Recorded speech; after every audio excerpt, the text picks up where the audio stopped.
carta de Paulo aos Efésios. Carta de Paulo aos Efésios, livro de Efésios, capítulo 5, versículo de número 14. Livro dos Efésios, capítulo 5, versículo 14.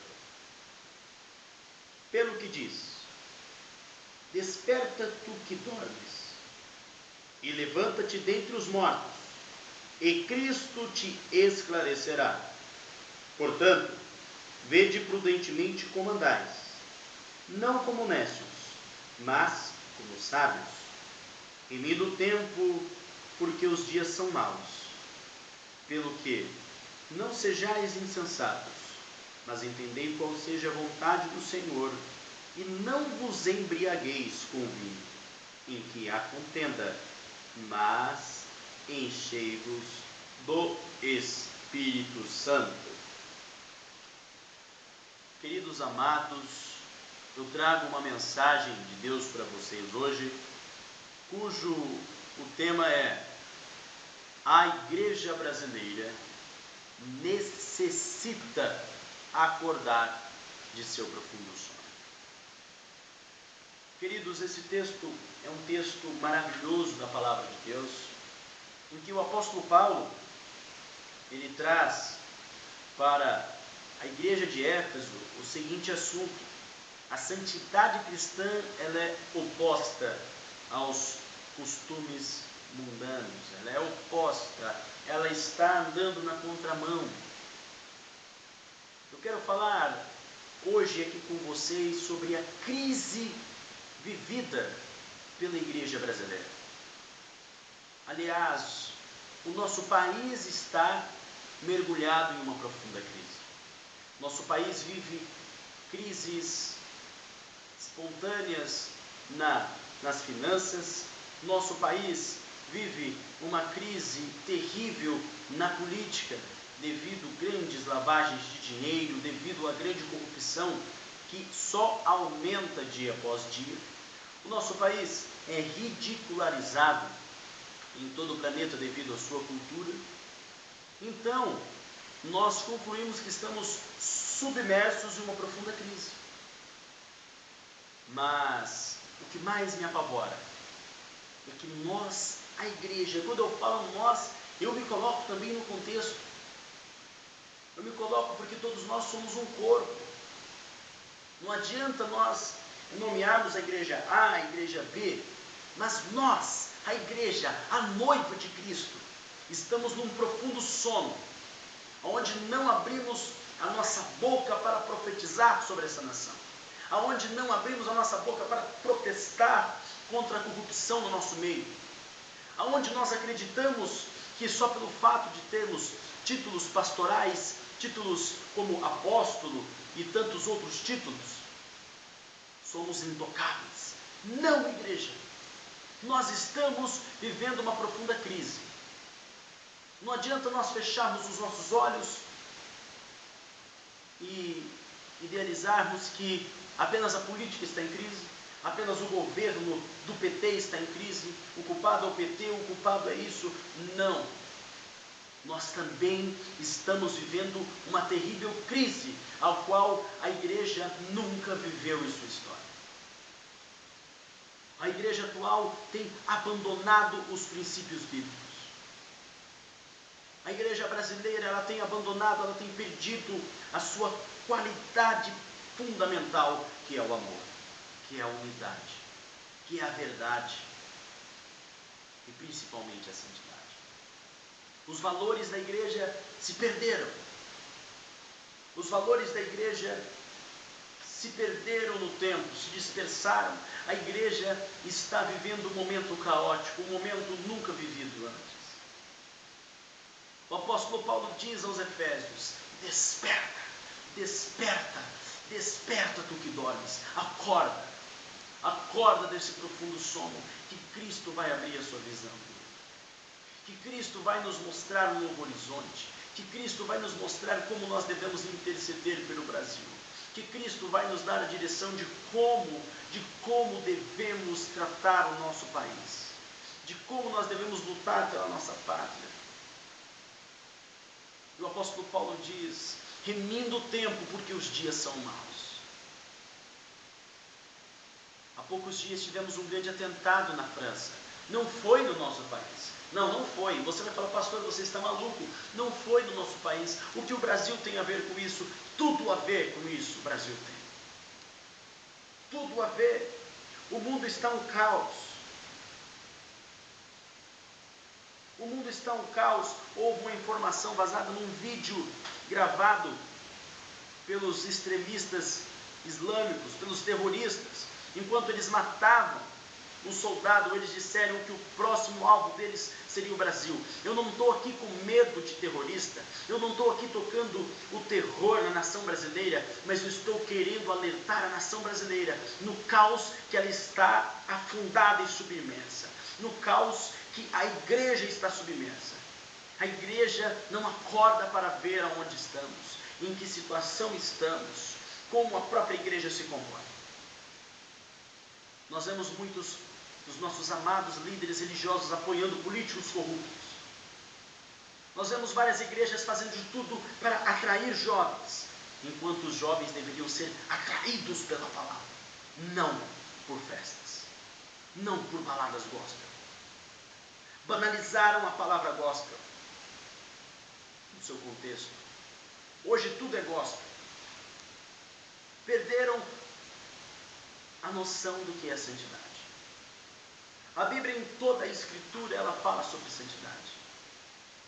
1 Pedro, primeiro livro de Pedro, no capítulo 1. 1 Pedro, capítulo 1, no versículo 14, diz assim: como filhos obedientes, não vos conformando com as concupiscências que antes havia em vossa ignorância, mas começando aquele que vos chamou, sede vós também santos em toda a vossa maneira de viver.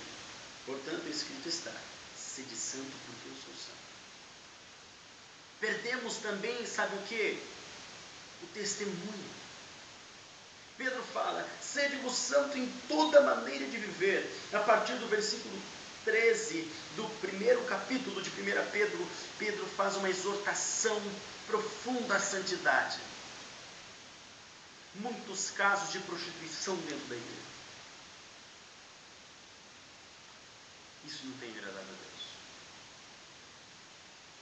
Isso não é motivo de alegria. Isso não é voltar aos princípios bíblicos. Nós precisamos voltar à Bíblia. A Bíblia diz em Hebreus 12:14: segui a paz com todos, sem a santificação. Sem o quê? A santificação, sem a qual ninguém verá Deus. Hoje nos púlpitos é pregado: você precisa ser próspero, você precisa ser abençoado, você precisa ser bem-sucedido. Não, você precisa viver a vontade de Deus, você precisa se arrepender, você precisa caminhar com Cristo, você precisa nascer de novo, você precisa conhecer o verdadeiro amor de Deus que perdoa, que cura, que sara. Você não precisa de dinheiro em abundância, porque a Bíblia diz: o que dará um homem em troca da sua alma? O que adianta o homem ganhar o mundo inteiro e perder a sua alma? O que adianta? O que adianta? Templos estão cheios de pessoas que querem ser prósperas, mas não querem compromisso com Deus. Não desejam andar em santidade. Elas riscam 1 Pedro 1,16: sede santo, porque eu sou santo. Elas riscam Levítico 11:44, que Deus manda se santificar. Elas riscam Romanos 12:1 e 2, que diz que tem que apresentar o corpo em sacrifício vivo, santo e agradável. A igreja atual, o jovem, quando erra, ela fala: não, porque ele é jovem, porque perdeu a noção de santidade. Existem pilares da santidade, pilares para construir uma santificação, pilares como oração. Efésios 6:18, Paulo é bem claro: orando em todo tempo, com todo tipo de oração, com toda a súplica do Espírito, todo tempo. Paulo fala em 1 Tessalonicenses 5:17, orai sem cessar. Jesus fala em Mateus 26, 41, vigiai e orai, para que não entreis em tentação. Porque na verdade o espírito está pronto, mas a carne é fraca. Jesus, o próprio Cristo, quando ele terminava o seu sermão, ele subia para o monte orar. Porque ele sabia que era um dos pilares para construir uma vida santa. A igreja de hoje não jejua mais, é o segundo pilar, jejum. A igreja não jejua mais.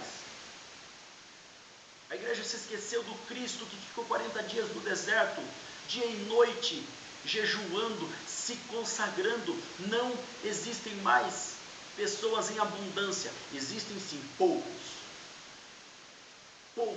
mas não existem em abundância. Pessoas que querem, que desejam se consagrar. A igreja acha que hoje só a teologia, só a palavra. A palavra que eu digo é só o logos, não o rema, não é revelação. Só o logos. Para ser pastor hoje basta fazer uma faculdade de teologia. Não, isso é uma profunda crise que a igreja se encontra. Não, onde está o Pedro, pescador indouto? Hein? Aonde fica? Aonde fica a igreja? Aonde fica? Pedro era um indouto e mesmo assim pregava o evangelho com poder e com autoridade, porque tinha uma vida santa. Ele próprio disse em sua carta: sede santo. Sede santo. Está escrito, Deus disse, sede santo, porque Deus é santo. Outro pilar é o pilar da vigilância. Mateus 26, 41, vigiar e orar. E o que vem antes de vigiar? Testemunho. Estar preparado, estar pronto, estar vigilante, estar atento. A igreja não está atenta, a igreja não está prestando atenção no que está acontecendo ao redor dela. No livro de Mateus, no capítulo 24, o próprio Jesus fala: vigiai, vigiai. Se o pai de família soubesse a hora que o ladrão fosse entrar para roubar a tua casa, ele não deixaria roubar. Ei, a trombeta vai soar, igreja.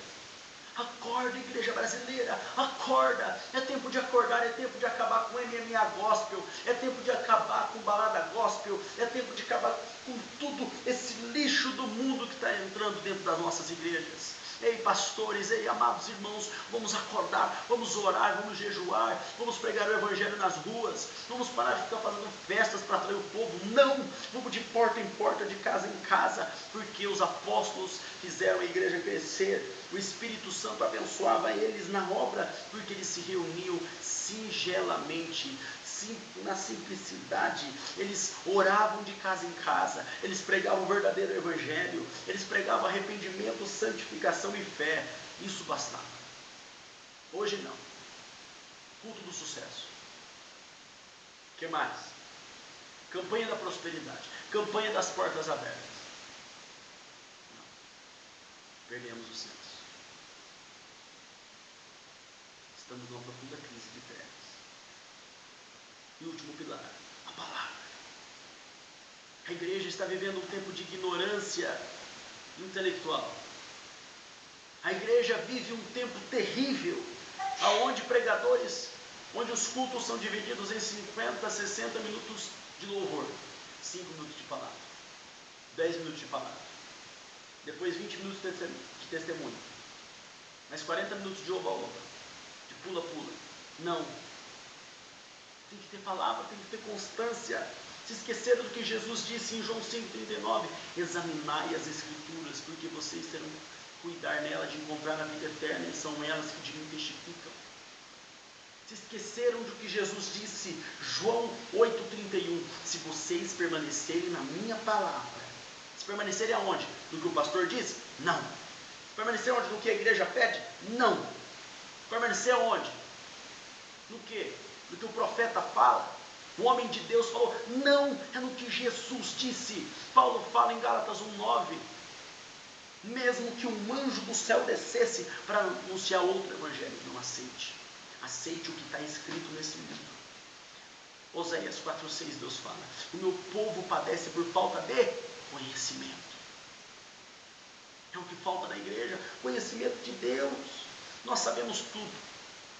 Eu vejo na igreja mulheres que sabem o nome do personagem da novela.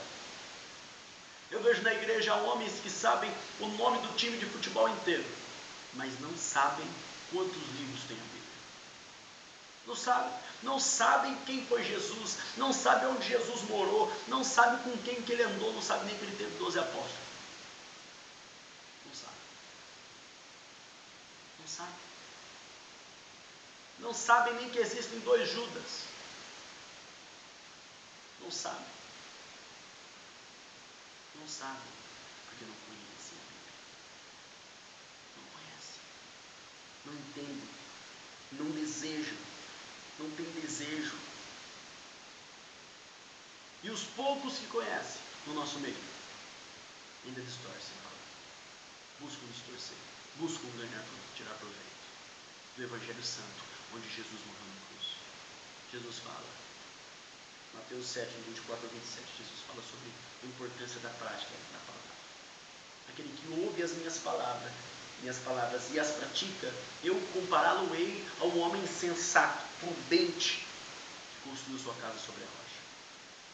Mas aquele, porém, que ouve as palavras de Jesus e não pratica, não vive, não tem testemunho, é comparado por Jesus a um homem insensato, imprudente, louco, que construiu sua casa sobre a areia. O que acontece com uma casa sobre a areia? Cai! Paulo fala, ora, aquele que está de pé, vigia, para que não caia. Vamos vigiar a igreja, vamos orar a igreja.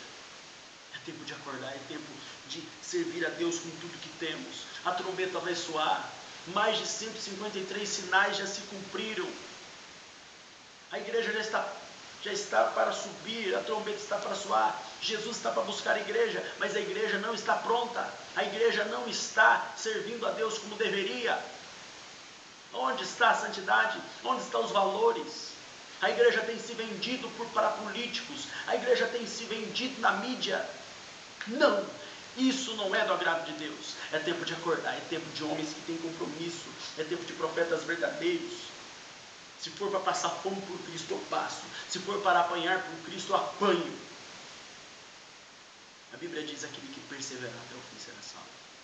Se Jesus disse isso em Mateus 24, é porque no fim dos tempos a coisa fica difícil. No fim dos tempos, Paulo avisou que muitos dariam ouvido à doutrina do demônio. Paulo disse que no fim dos tempos muitos apostatariam da fé. Ele disse isso. Ele disse que o arrebatamento não aconteceria antes que se manifestasse o filho da perdição, antes que se manifestasse o iníquo, o anticristo. Acorda, igreja.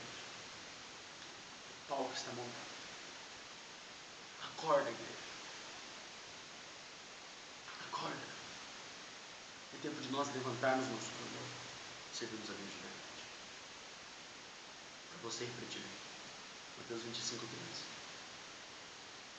Mateus 25, 13, para terminar essa mensagem de Deus. Mateus 25, 13. Vigiai, pois, porque não sabeis o dia e nem a hora que há de vir o Filho do Homem. Então, nós possamos ser uma igreja verdadeira. Nós possamos deixar de lado a hipocrisia. Possamos parar de falar de outras igrejas, possamos parar de falar de outras religiões, possamos parar de botar defeito em tudo, mas antes de tudo, vamos olhar para dentro dos nossos arraiais. Antes de tudo, vamos viver o Evangelho. A Bíblia diz em Atos 4:33, e os apóstolos do Senhor davam testemunho da ressurreição de Jesus Cristo, e neles havia abundante poder e graça. Tinha poder por quê? Porque eles davam testemunho da ressurreição. Eles provavam que Jesus era Cristo. Eles viviam, eles respiravam que Jesus era Cristo. Nós possamos ser assim, uma igreja viva, santa, que preserve os valores do cristianismo e que não se cala e que não leve o mundo para dentro dos seus tempos. Que Deus te abençoe em nome de Jesus. E acorda, igreja. É hora de despertar.